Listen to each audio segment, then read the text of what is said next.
Assalamualaikum warahmatullahi wabarakatuh. Bismillahirrahmanirrahim.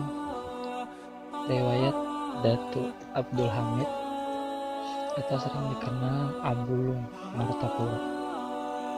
Dalam sejarah pemikiran keagamaan di Kalimantan Selatan pada abad ke-18 tersebutlah 3 nama tokoh yang ternama dan masyhur di tengah-tengah masyarakat waktu itu, yaitu Syekh Abdul Hamid dikenal dengan Datu Abulung, Syekh Muhammad Arsyad Al-Banjari dikenal dengan Datu Kalampayang, Syekh Muhammad Nafis bin Idris bin Al-Husain dikenal dengan Datu Nafis.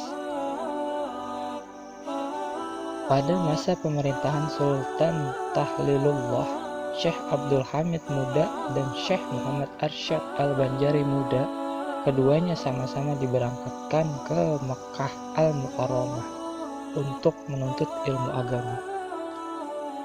Tidak diketahui dengan jelas berapa lama, kepada siapa saja dan ilmu apa saja yang beliau pelajari di tanah suci Mekkah Al-Mukarramah.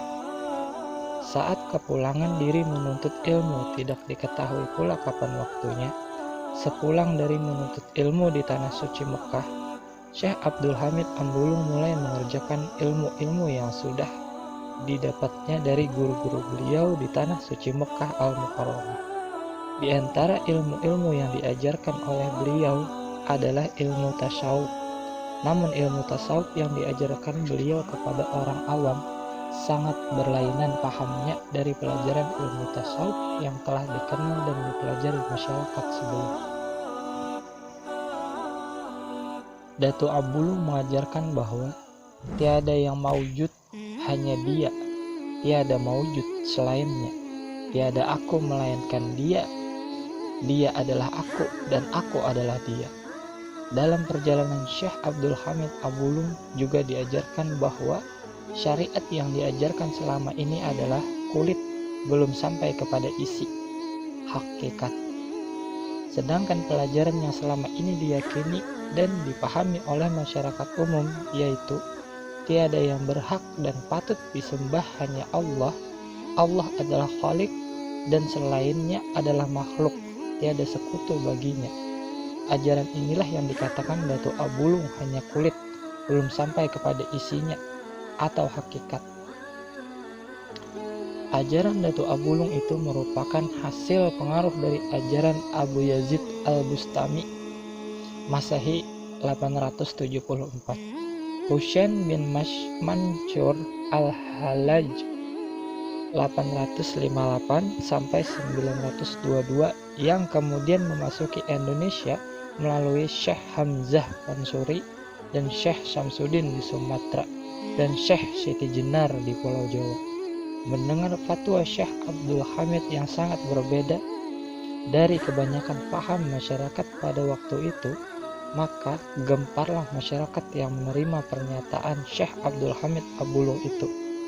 Bahkan apa yang beliau katakan itu jadi bahan pembicaraan bagi masyarakat umum, dan akhirnya sampailah berita itu ke telinga Sultan Datu Abulung dipanggil untuk mempertanggungjawabkan perkataan atau ajaran yang dibawanya.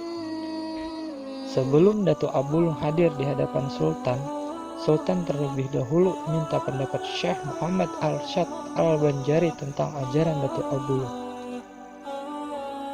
Setelah menelaah beberapa kitab, Syekh Muhammad Arsyad mengambil kesimpulan bahwa ajaran yang disebarkan oleh Datu Abulung kepada orang awam itu bisa menyesatkan atau membawa kepada kesyirik dan merusak kehidupan beragama. Adalah kewajiban ulama dan umara melindungi keagamaan rakyat dari unsur-unsur yang membahayakan. Jika tidak dapat dengan jalan damai, maka lebih baik menyingkirkannya, sekalipun dengan kekerasan, karena itu sebagai hal yang munkar. Menolak mafsadah atau keburukan lebih didahulukan daripada mengambil manfaat. Melenyapkan seorang untuk menyelamatkan orang banyak dibolehkan. Menurut hukum malah terkadang wajib. Zafzari Jam-Jam Syekh Muhammad Arsyad Al-Banjari 1979 halaman 13. Berdasarkan keputusan Syekh Muhammad Arsyad, itulah Datuk Abulung ditangkap dan dimasukkan ke dalam sebuah kurungan besi, kemudian direndam di Sungai Martapura. Menurut suatu riwayat, Sultan Adam ingin menguji kebenaran keyakinan dan kebenaran perjalanan ilmu Syekh Abdul Hamid Ambulung. Di tengah perjalanan menuju istana, ketika beliau akan ditangkap, dipasangi dahulu sebuah perangkap yang apabila terpijak akan melesetlah 9 tombak tajam yang akan menghujam ke tubuh orang yang menginjak perangkap tersebut. Saat itulah terbukti keberanian ajaran Syekh Abdul Hamid Ambulung. Ketika beliau menginjak perangkap tersebut, tombak tajam tersebut memang meleset ke udara, namun berhenti di udara dan jatuh ke tanah tepat di belakang tubuh beliau, namun beliau tidak mengetahuinya. Setelah ditangkap, Syekh Abdul Hamid Ambulung dimasukkan ke dalam kurungan yang terbuat dari besi yang sangat berat. Ukuran kurungan besi tersebut dibuat seukuran dengan tubuh beliau, hanya cukup untuk berdiri. Dengan kurungan yang seperti itulah Syekh Abdul Hamid Ambulung ditenggelamkan ke dasar sungai di Luk Buntar. Maka tenggelamlah Syekh Abdul Hamid Ambulung ke dasar sungai bersama kurungan besi yang sangat besar tersebut. Tanpa diketahui orang, suatu keanehan terjadi. Apabila waktu muncul subuh, telah tiba, kurungan besi yang sangat berat itu muncul di permukaan air sungai, dan Syekh Abdul Hamid melaksanakan kefarduan sholat subuh di atas air dan keluar dari kurungan besi. Setelah diselesai melakukan ibadahnya, beliau masuk kembali ke dalam kurungan besi itu, dan kurungan besi yang berat tersebut perlahan tenggelam kembali ke dasar sungai. Demikian juga kurungan besi itu akan muncul ke permukaan air sungai apabila waktu sholat fardu telah tiba, dan apabila telah selesai melaksanakan kefarduannya serta amal ibadah yang lainnya, kurungan besi itu kembali tenggelam ke dasar sungai. Pada suatu malam hari menjelang waktu subuh, 10 orang pencari ikan menjala di sekitar sungai tempat Syekh Abdul Hamid Ambulung ditenggelamkan. Pada saat asyik-asyiknya mereka mencari ikan, samara-samara mereka mendengar suara azan. Perlahan-lahan mereka mendekati sumber suara azan tersebut, dan dari kejauhan mereka melihat keganjilan dan keanehan yang terjadi pada diri Syekh Abdul Hamid Ambulung. Sejak melihat keganjilan tersebut, mereka mengangkat beliau menjadi guru mereka. Dari beliau mereka belajar berbagai ilmu pengetahuan agama.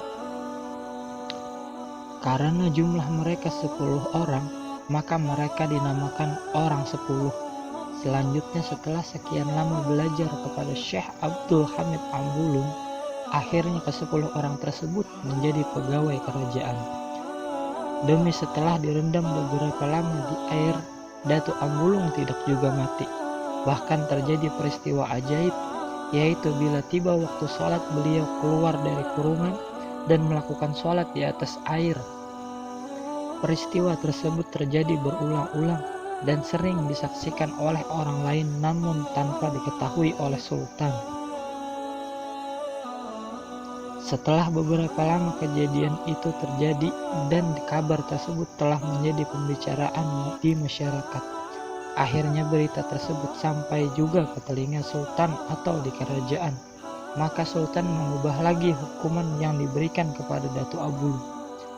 Karena direndam di air beliau tidak mati, maka oleh Sultan diperintahkan kepada Algojo untuk memenggal kepala beliau. Di hadapan Raja, Datuk Ambulung mengatakan bahwa beliau tidak dapat dibinasakan dengan alat apapun, dan jika Raja ingin membinasakannya, haruslah dengan senjata yang berada di dinding rumah beliau dan menancapkan di dalam daerah lingkaran yang ditunjukkan di belikat beliau. Kemudian Raja atau Sultan mendengar penjelasan Datuk Ambulung, maka Raja pun memerintahkan ajudannya untuk mengambil senjata yang disebutkan Datuk Ambulung. Setelah mendapatkan senjata tersebut, ajudan yang menyerahkan kepada Sultan Sebelum senjata itu ditundukkan ke tempat yang telah dikatakan oleh Datuk Abulung, beliau meminta izin dulu untuk sholat sunat 2 rakaat, dan permintaan itu dikabulkan oleh Sultan. Setelah Datuk Abulung sholat 2 rakaat, lalu senjata tersebut ditusukkan di tempat yang sudah beliau tunjukkan, maka memancarlah darah segar dari situ. Namun yang sangat aneh dan mengagumkan adalah bahwa dari ceceran darah segar tersebut bergerak perlahan-lahan dan membentuk sebuah tulisan. Tulisan tersebut secara perlahan-lahan pula menjadi sebuah kalimat, La ilaha illallah Muhammadur Rasulullah. Tidak ada Tuhan selain Allah dan Muhammad adalah utusan Allah. Inna lillahi wa inna ilaihi raji'un. Suasana jadi hening. Hadirin bungkam menyaksikan kepergian Datuk Abulung ke alam yang sejati. Demikian riwayat dari Datuk Abulung. Assalamualaikum warahmatullahi wabarakatuh.